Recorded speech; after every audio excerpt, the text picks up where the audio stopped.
అర్జునుడికి కర్ణుడికి మధ్య వ్యక్తిగతంగా వైరం ఉండేది. కర్ణుడి యొక్క దానగుణాన్ని అందరూ పొగుడుతూ ఉంటే అర్జునుడు భరించలేకపోయేవాడు. ఓ రోజు కృష్ణుడి దగ్గరికి వెళ్ళి, బావా, నేను కూడా దానాలు చేశాను.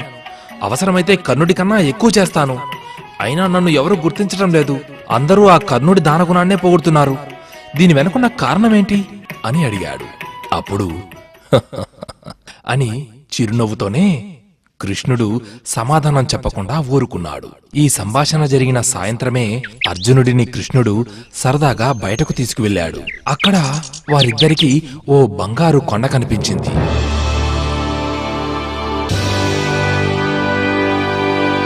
దాన్ని చూస్తూనే అర్జునుడు ఆశ్చర్యపోయాడు. అప్పుడు కృష్ణుడు అర్జునుడి వైపుకు చూసి, అర్జునా, ఈ బంగారు కొండను దానం చెయ్యి. అప్పుడైనా నీకు కర్ణుడి కన్నా మంచి పేరు వస్తుందేమో అన్నాడు. వెంటనే తన సేవకుల చేత చుట్టుపక్కల ఉన్న గ్రామాలందరికీ బంగారం దానంగా తీసుకోమని దండోరా వేయించాడు అర్జునుడు. ఇంకేముంది, ఆ వార్తను విన్న అన్ని గ్రామాల ప్రజలు రావటం మొదలుపెట్టారు. అర్జునుడు ఆ బంగారు కొండను తవ్వించి చిన్న చిన్న ముక్కలుగా చేసి దానం చేయటం మొదలుపెట్టాడు.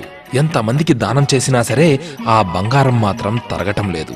జనం సంఖ్య కూడా అలాగే పెరుగుతూనే ఉంది. ఇక దానం చేసి చేసి చేసి అలసిపోయి అర్జునుడు, కృష్ణ, దానం చేయాలంటే చిరాకేస్తోంది అన్నాడు. కృష్ణుడు, నీకు దానం ఎలా చేయాలో చెబుతా ఉండు అని కర్ణుడిని పిలిపించాడు. కర్ణ, ఈ బంగారు కొండలు నాకు అర్జునుడికి కనిపించాయి. వాటిని నువ్వు ఎవరికైనా దానం చేస్తే బావుంటుంది అన్నాడు. కృష్ణుని మాటలు వింటూనే కర్ణుడు ఏం చేశాడో తెలుసా? అక్కడున్న ప్రజలందరి వైపు తిరిగి, ఈ కొండలు మీవి, వీటిని తవ్వి తీసుకెళ్ళండి అన్నాడు. ఇంకేముంది, ప్రజలందరూ తమకు కావలసిన బంగారాన్ని తీసుకెళ్లిపోయారు.